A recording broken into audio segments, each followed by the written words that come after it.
We don't want to talk about it, but the third time was indeed a charm for Zach.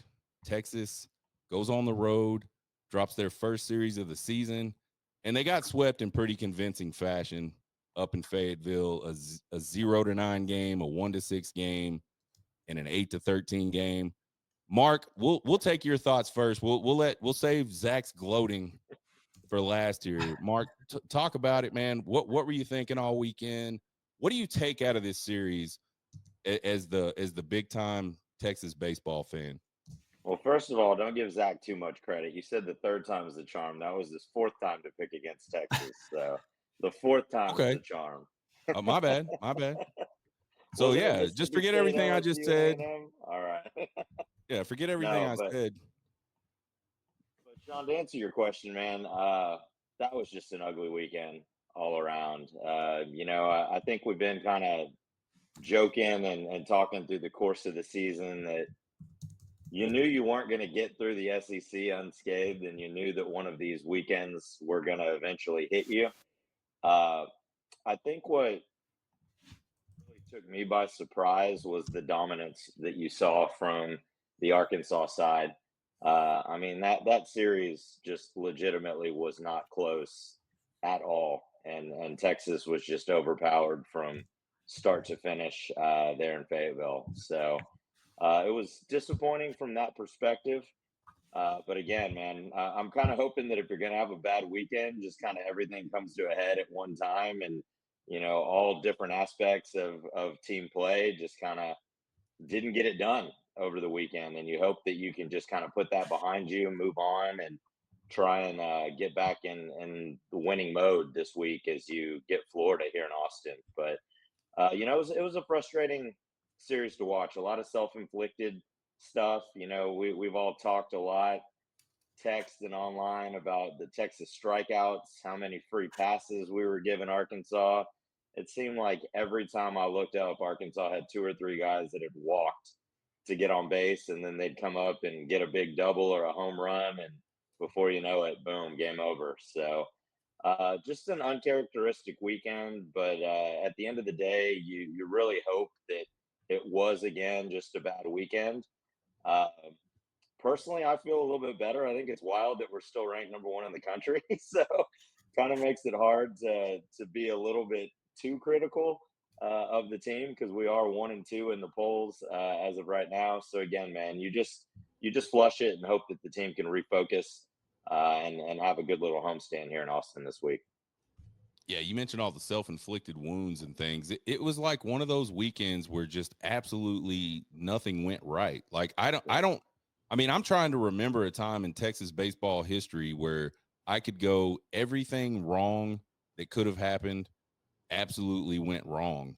Like it went wrong this weekend. It was the ultimate perfect storm of just mistakes and running into a team that's got a really dangerous lineup and running into a team that's starting to get healthy on the pitching side. And by God, do they have some guys that can throw some gas?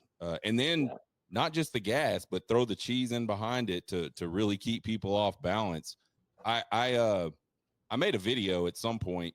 Maybe it was Sunday morning, just like a TikTok and Twitter video, where I was like, I have a hard time believing that team that I just saw lost 3 straight SEC series, because they looked really, really good against Texas. Obviously, Zach, you've been saying it all year. You've been saying it was going to happen. Talk to us. What are your thoughts on this series? You get it right finally, and you get it right in a pretty big way. It wasn't just the 1-2 type of deal. The just losing the series. Arkansas dominates Texas. Talk to us about it. Yeah, I mean, coming into the series, Arkansas had lost 3 straight series, right? Like I keep going back to something that Schlossnagle said a couple of weeks ago. He said, look, you have to be desperate to win in the SEC. Like, you have to bring it every single game, or else there's simply no margin for error. And then just the combination of Texas not putting together quality at bats, not following their offensive approach for much of the game, much of the 2 games. And then on the other hand, like, you got to hand it to Arkansas. Like, Zach Root, I've watched him a long time when he was at East Carolina. That guy's always been a dude. just because he had 2 bad starts prior to this, I mean, he fucking was on fire against Texas Thursday night. Like, it didn't matter if you're the 72 Yankees or, it doesn't matter who's out there. Like, that guy was just dominating. And then, you look at Gage Wood, who Texas faced on Saturday, and you start looking at some of the metrics from the righty, and he's up there in metrics wise, like next to Paul Skeens. And if you start talking about Paul Skeens, you're like, okay, yeah, like that's something, right? And so it's funny, like you look at the quality at bats and you say, okay, well, they struck out 14 times the first night, they struck out 15 times the second night, like they got worse. But in reality, like they put better at bats together. It just didn't happen for them, right? Like some of the hits they did get a hold of, like they went to people, right? And so, you take everything that just can go wrong, went wrong. But yeah, I mean, 38 strikeouts against 16 hits on the weekend. They had 22 walks and 9 hit by pitch. You're not winning any SC series, much less against a team like Arkansas over a 3-game series. Simply put, they got their ass whooped. That's all there is to it. And it doesn't matter how good certain guys look. They didn't execute their pitches, and that was that, right? Offense didn't execute, and that was that. And to Mark's point earlier, is like every single time they walked a batter or hit a batter, the next guy was hitting a home run. And Sloss has talked about it. Max Wiener's talked about it. It's like, hey, we're fine. We can live and die by giving up a single home run. Yeah. That's not a problem. But when you start giving them 2-3 runs at a time and they start getting those chunks, you can't catch up. I mean, there's nothing tough. Your offense can do. So, yeah, it's really tough when that happens for sure. You mentioned Zach Root. We talked about him prior to the last Monday's bullpen show. We talked about Zach Root. He was an 81K guy before we came in, which is really high at this point in the season.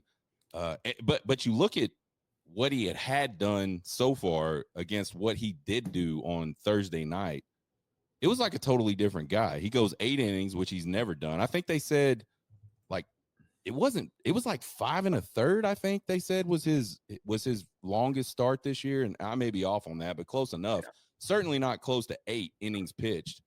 And the K's, he said a personal best in K's against Texas. That changeup was absolutely filthy to the righties. I mean, and as I was watching that game, Zach and Mark, I was sitting there thinking to myself, like, man, this whole try to take them deep in the count thing is not going to work against somebody that's working like this, because you're taking that first pitch strike, which is a fastball right down the cooter. and then he's breaking off he's got that breaking pitch that he's throwing in on you that he's getting called for strikes.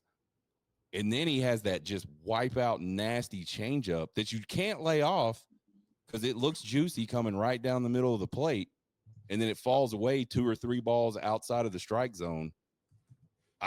Man, I was like, God, like, I mean, just really solid execution out of him. And then you talk about Gage Wood, who's come off some injuries. Hasn't really pitched a lot this season. And the funny thing is, I was all excited because we were getting a righty. I was like, hey, man, we got a righty, man. We're going to be all right. Man, that dude just threw 98, 99, like right past us. And then he had a sick breaking pitch as well. That's a really tough. I mean, if they can execute like that the rest of the season, that's a really tough 1-2 punch out of that Arkansas pitching staff. And, we can talk about the guys up to bat and all that stuff, but I don't know. I mean, that's like major league stuff those dudes were throwing. Like that is, I mean, that's 2 top 20 lineups in MLB draft. Like that's right. How good they are. Not a lot of lineups are going to be really good against what we saw Thursday night and Friday night out of those 2 guys. So for Arkansas, I think it's execution down the stretch. For Texas, it's absolutely flush that shit. Like that never happened. Whatever. Mark, you said it. We're still the number 1 team in the country, which, man, is just I don't know that I hate it necessarily from like a logical perspective, but it sure is wild to get swept the way we got swept and still be the number 1 team in the nation. Let's talk about the offense for we've been talking about that pitch, and let's talk about this offense. I'll get it started. 167 on the weekend is what we hit. 38 Ks. We did have 10 walks. We stranded 16 guys. And that honestly might be the best offensive stat of the whole weekend for us is we only stranded 16 guys because, man, it was just a dominant performance by that Arkansas pitching staff. We've got to get some more production out of some of these guys that we have gotten a lot of production out of and would kind of expect, I think, to get pretty consistent production out of. Either one of you guys, talk to us about that. What are your thoughts on just some of the guys that we've, and I don't want to name any of these guys by name, but there's some guys in the lineup right now that aren't producing at a high clip that were guys that we would expect to do that, and they haven't done it the last 3 weeks. I'm talking like 188, 194, 152 over the last 3 weekends of SEC baseball. How do those guys snap out of that? I mean, it's tough. Like hitting's one of those things where you get into a funk and you start searching, you start looking at your approach, you start playing with your mechanics. Honestly, it's getting back into the cages and getting your timing down right. That's where it's all at. I mean, they're going to be working with Tulo. The thing is, you want to start early and then you're able to adjust. There's a couple of guys that they've got a lot of length in their swing, and very frankly, they're guys that haven't seen, like, I can't remember what the metric is now, but I know at the beginning of the season, Coach Schlossnagle said that Flores last year saw like 170 fastballs that were, legit fastballs. He said an equivalent guy on his A&M roster saw 380 fastballs. And it's just like, okay, well, like it's a different level of competition. And so there's time that you have to adjust. And I get it, like you're this late in the season, but guys are banged up, guys are grinding through the season, and sometimes your timing just gets off and you kind of need that reset. And sometimes it's a weekend like this where you kind of get punched in the face and you say, okay, yeah, I need to get back in the cages and just kind of get it back together, right? So yeah, it's I don't know how they get back on track necessarily, but they're going to have to do so quickly because Florida's bringing another group of power throwing righties. So yeah, I know. And Sean, I'm trying to keep perspective from my side, right? Because we sat here last Monday, and I remember saying after the A&M series that it always feels like somebody new is stepping up and getting a big hit for Texas, right? And you do have to keep that perspective that we were on a 10-game winning streak rolling into Fayetteville, right? With 2 big SEC sweeps in a row. So I don't want to go too far off the other end, but yeah, it was a sobering weekend, and I think the guys are going to have to get back to the basics. But speaking of not just of offense, but just the entire weekend, I think the one thing that stood out to me as well is I didn't see any of the fire or the emotion or the looks of the team having fun in Fayetteville, right? Even game 1 on Thursday, that did not look like a team that was having fun playing baseball and kind of thriving in a big time, SEC environment. They just looked a little flat. In some stages of the weekend, they almost looked disinterested to me. And I'm not saying that they were, that's just how they looked on TV, right? Not the same kind of emotion in the dugout. You saw kind of Arkansas setting the tone from that perspective. The Arkansas pitchers were striking people out and then talking shit right to them as they walked off the field, right? Wood, especially on Friday, he was barking after every strikeout that he had. So I just felt like Arkansas wanted it more. That they fed off the crowd and just really took control of that series from the start. So again, I think the schedule breaks down well for Texas, where we're back home. We get 4 more games in front of the home fans and get an opportunity to kind of lick your wounds and get back on. So we'll see, man. It's gonna be a big weekend coming up. Like Zach mentioned, Florida's coming in. They're hot as hell right now. So it's gonna be a fun weekend for sure. Yeah, arguably not a hotter team in the SEC right now than that Florida team. If you really look at it, so He gone. yeah, it'll certainly be a test. What'd you say, Zach? I said you gone. You froze for a moment there, bub. Oh, okay, my bad. Am I back? Are we back? We're You're back. good. You're good. All right. I was saying, arguably not a hotter team than this Florida team that we're about to face this weekend in the SEC right now. So, yeah, it never gets easier in the SEC. You mentioned something I thought was pretty important, Mark. You talked about the team and just sort of their mannerisms during this series. It's the first time I like noticed that the team just I don't know. I don't want to say like scared because I don't think that's the right word, but maybe like they it just looked like the moment was too big for them. Like they were pressing the whole time. They were just not themselves. It wasn't the calm, cool, collected Texas team we have seen so many times this year in SEC play already. It seemed like once the ball started rolling against them a little bit, they kind of almost panicked a little bit. And you started seeing that in the at bats. You started seeing that in mistakes on the bases. You started seeing it in mistakes out in the field. Just kind of, it just all snowballed on them. And as the weekend went on, even though I felt like the bats got much better as the weekend progressed, you could still see certain guys were still just really pressing and not getting the most out of those at bats. Even in game 3. So where we were able to score what 8 runs, 7 runs, something like that. So yeah, I think for me, just as a hey, this is what we've got to do to get back on track type of thing. It's get back to that. Okay, something bad happened. Somebody's gonna fix it type of mentality, and everybody's got to go up there, play within themselves. I've said it on this show before, and I've talked about it a bazillion times to my son and all his players that played with him. It's just let the game come to you. Don't go chasing the game. Let the game come to you because it has to come to you. If you're at bat, the ball's coming to you. Let it come. Make a good swing. Put the ball in play. So it'll be really interesting to see uh, how this team responds. I've talked to some people and heard like, man, the team was really bummed leaving out of there on Saturday. Like just ugh.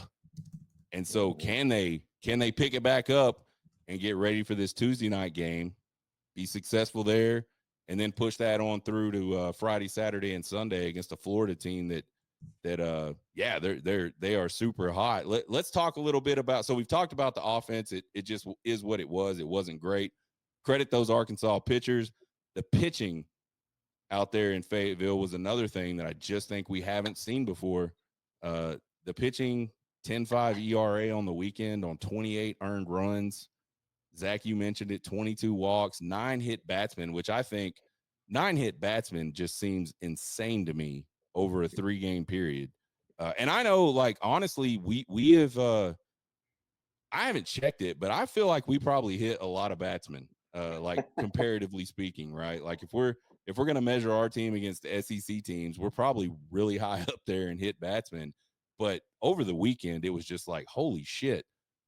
And the thing is, like, it's like 0-2 pitches or 1-2 pitches, and we're hitting guys. And it's just, I mean, those are back-breaking things. 14 of their 28 runs were walked or hit batsmen. And if you look at these scores, you probably think, man, we had a ton of errors.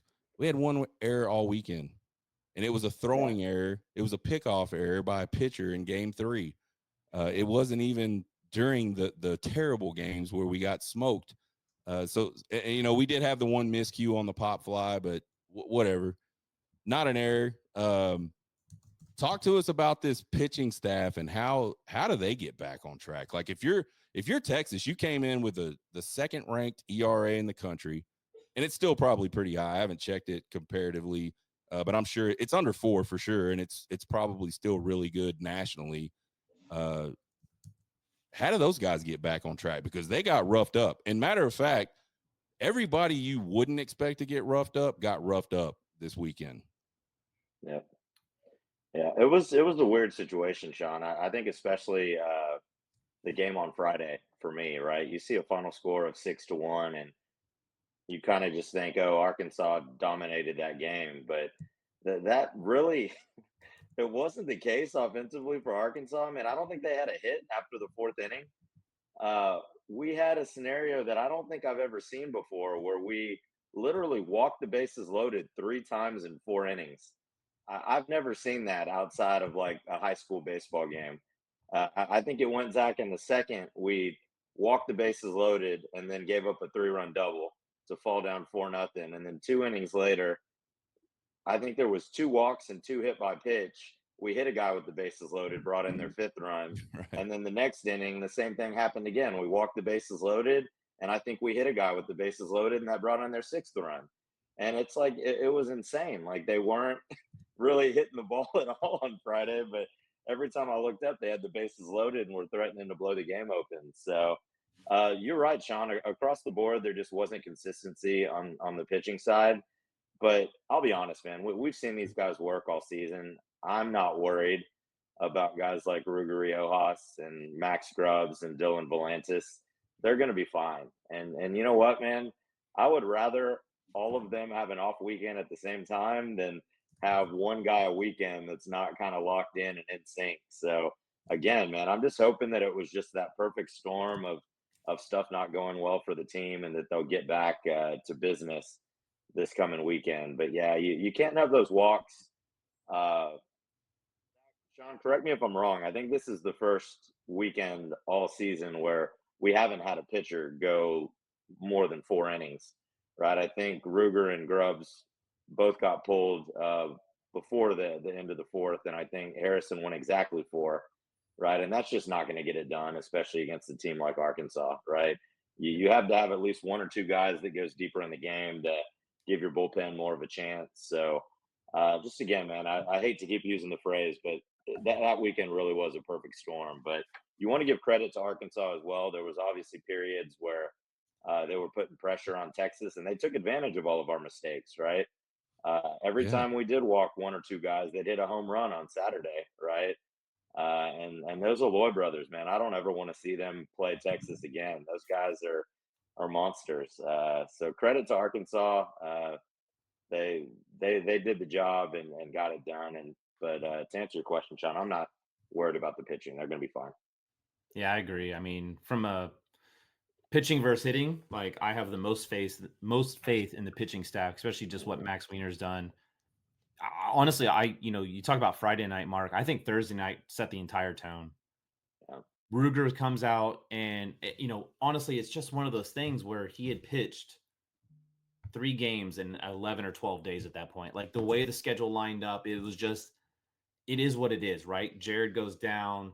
You've got to have him in there. Then you got to get him to start against A&M. Then it's a short week. And, that stuff adds up. And people are like, oh, well, you still get 5 days rest. Or like you get out of your routine. And when you get out Right. of your routine, it doesn't matter how good of a rubber arm you have. It's the accumulation of the season that just kind of comes together. And then you're not in your element. You've got the crowd. They're rowdy. And I think we talked about it. I said, like, one of the things is Texas has to come out and match the energy early on, or else you're going to get slapped. And Mhm. they got slapped, right? And so when Ruger got into trouble early on, it was just like this cascading effect. It was like, oh shit, if Ruger can't do this, it kind of seeps into your mind like, okay, Yeah. I'm up next. What do I What have, do I right? And do? you would think that, like, how good Cody Howard and Bryce Navarre were after him, where they didn't give up any runs, would kind of settle things down. But those are 2 guys that haven't pitched that often this season, and so now Yep. you turn right back around and you have Luke Harrison, and just a little bit of the same, right? Like Harrison's going to battle, he's going to keep you in the game, but Texas offense was just doing no favors. And Yeah. again, Gage Wood was really freaking good. So, um, coming back against Florida, I think the extra day of rest helps, right? Everyone gets a little extra rest to, get some training in, get some extra reps, get in the weight room. But I have the least amount of worry from the Texas pitching staff. And the other thing that, we talked about this morning was the ballpark was going to play small. It's not that it's a small park, it just plays small. And it absolutely did. They had 3 home runs or 4 home runs over the weekend that were around 91 or 93 miles off the bat. Like That's a pop fly. That is not Yeah, a home run.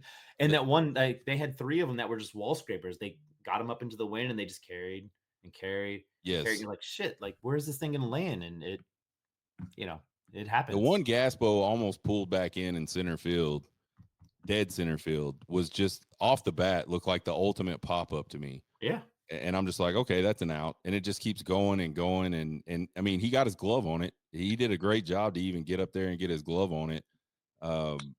Yeah, I agree. I thought the park, while it isn't small, man, it sure did. I don't know what it is. Something about where they're at. The ball just goes and goes and goes and goes. So, but I mean, that happens for both teams, right? We could have knocked some pop flies out as well. Yeah. And finally did on Saturday, really. So, yeah, I think you talked about the pitching going deep and having to go a little bit deeper. And I think you touched on it, Zach. If the offense does anything Thursday and Friday, I think you could have seen Riojas and Harrison go a little longer.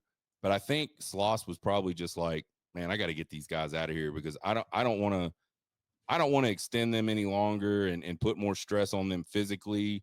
And then you think about the mental aspect of it. Like Ruger was pitching really well until he didn't. I mean, he hung that 0-2 breaking pitch that I forgot who knocked it out, but he hung that 0-2 breaking pitch that got smashed out of the ballpark. And from there, it was just kind of like, man, they were just teeing off. And again, I hate to keep saying credit Arkansas, but early on Thursday, they hit a bunch of breaking pitches really, really hard, like super hard. Like you just don't see that much at the collegiate level where guys can bang the breaking pitch like they were. So, yeah, I think It's very all in possible that all, they saw something, right? Like Ruger wasn't doing anyone any favors in terms of he wasn't landing his fastball, which he normally does. Everything was kind of running up and in on him. He wasn't able to right. get a little extra cut on it, some late life. So they were sitting breaking ball. They were sitting his splitter and Yeah. cutter. But yeah, I mean, just completely abnormal. He gave up 9 runs in one game. In his prior 6 starts, he'd only give up 8 runs total. I mean, it's Yeah. just what do you do, right? Like it's one of those days where sometimes it's not your day. So Yeah, and I think if we're being honest, like if we've got to have that, we would rather have that the third to last weekend of SEC play versus yeah. obviously down the road when it ultimately matters the most when you're trying to win or go home. So yeah, I think we touched on it. Kind of the team just seemed you said something, Mark. I said they seemed kind of overwhelmed by the moment. I think you said there was no fire, no fight in the team, something along those lines. I think the hitters just you guys talked about the approach this morning, Zach, you and Sloss, and you brought it up specifically. You said something about trying to take pitchers deep into the count, even though they're throwing a lot of fastballs. And Sloss, I think what I heard him say was, yeah, that's kind of not what we knew that was going to happen this weekend. And we kind of told the guys, hey, you're going to see some fastballs early on. Let's try to hit some fastballs.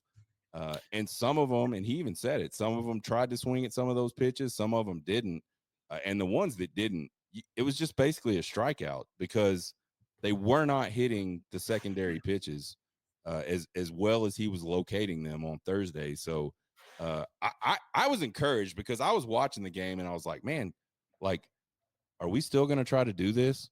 Like, this dude is pumping strike one. I mean, it is consistently every time. And that is, I know I say it all the time when I'm having this discussion, but that strike one might be the best pitch you get. It absolutely, most of the time, was the best hitter's pitch those guys were going to get was that first pitch he threw right over the plate. And so I was really getting like just frustrated, man. I mean, you might not hit it, but that's going to be your shot because you're not hitting anything else. But you know what's funny about that is 2 things. One, Texas actually had his pitch count up pretty high after the first 2 innings. Like They it did. looked like the strategy might actually kind of play to their favor, where if they could get Root high enough in the pitch count, and then again he kind of just zoned in and it was game over. But one of the things that Schlossnagle I go back to, he always says after post game or when we're talking whatever else is like, you don't hit elite breaking balls. Like it just does not happen. You hit the bad ones, right? And so if you're going up looking for fastballs, you better be going early, because with a guy like Root who had such a nasty curveball and then he can mix in the change, you're not hitting that. And so, yeah, to his point, like he said, like, hey, we actually went into the weekend with a swing first approach, and he's like, look, it's not a video game. I can't make those guys swing. Yeah, he said, I don't have a joystick. I can't make them do it. I Yeah. was dying laughing. I was like, oh my Yeah. God. But it's true. I mean, you've ingrained these guys so much, Mm-hmm. right? To change the entire philosophy to get away from that swing first, because they're second or first in the nation with Notre Dame in pitches per at bat.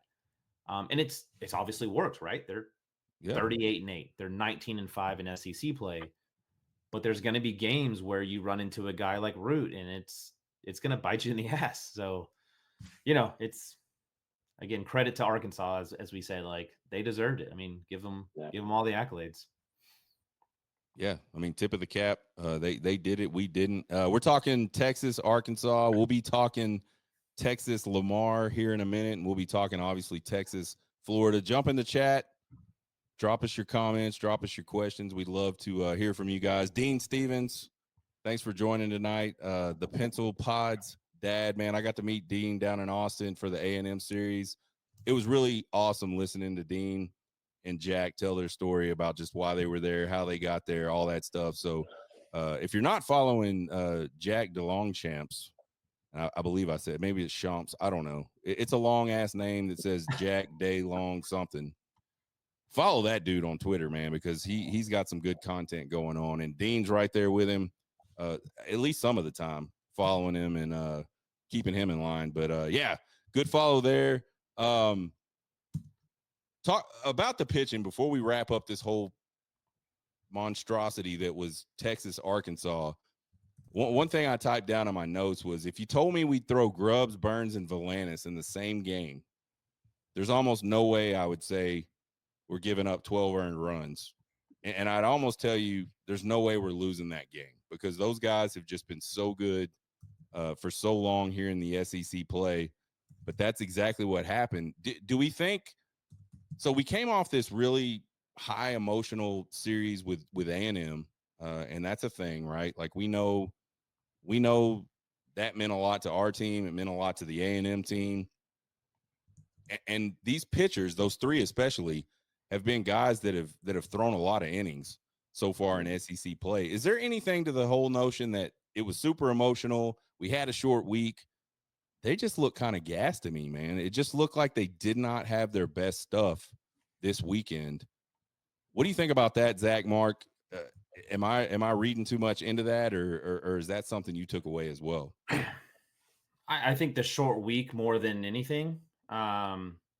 As far as being gassed, I mean, yeah, there's a lot of innings at this point in the season, but I thought Volantis' stuff looked really good. He came in and he got a 3-pitch strikeout right off the bat against a really good hitter. The thing I kind of go back to Grubbs is, you put him in a start, like he got a start, right? And so you have to factor in that's very different from being out of the bullpen. It's a different motion. It's a different just mentality in general. And kind of what you saw from Grubbs at his worst last year, which he was very good for Texas, but at his worst, around the 4th inning, he got into trouble. Now, he could still usually work out of it, but it was that 4th inning that was always whatever. Like, I think we talked about it with Pierce a couple of times. I was like, what is it mentally? Like, you get into, like, you're just in this rhythm, and all of a sudden you just kind of have a blow-up inning, and then you get right back out there, and you're fine, right? And normally that works if you're in the Big 12 and you're not giving up a bunch of runs. But when it's the SEC and it's a tight game, like you don't have that luxury, right? And so, I don't think it was anything necessarily that I saw that was different. Grubbs didn't seem to have as tight of control of his slider as he had. He was sitting 83 to 85. His sinker was mostly 88 to 89 instead of 90, 91. But I mean, you're talking about a velo point here too. Maybe the spin rate wasn't quite as sharp, but I think most of it was just you're facing a team that's really disciplined at the plate. I mean, they're number 1 in the SEC, and they're number 1 in SEC and conference play as well in hitting. And then you just got guys on a short week. it was an emotional weekend for against A&M. They put a lot into it, right? 3 one-run games. That's going to take it out of you. Like that's a lot of stress. So Yeah. it just imperfect timing, if you will, of having that type of weekend coupled with a short week and on the road at a place like Starkville, but at Bum Walker in Fayetteville. Yeah. So, Any other thoughts, Mark? No, Sean, I think from my side, I'm gonna attribute it more to just maybe not quite as sharp and not having the type of focus that we've seen them have on the mound the last several weeks. I don't think those guys are out of gas right now. They just weren't on top of their game, and if they were out of gas, then that concerns me more than just having a bad weekend, right? Yeah. So I'm really hoping that's not the case, and it was just lack of focus and not having your best stuff, playing in a hostile environment against a really good team.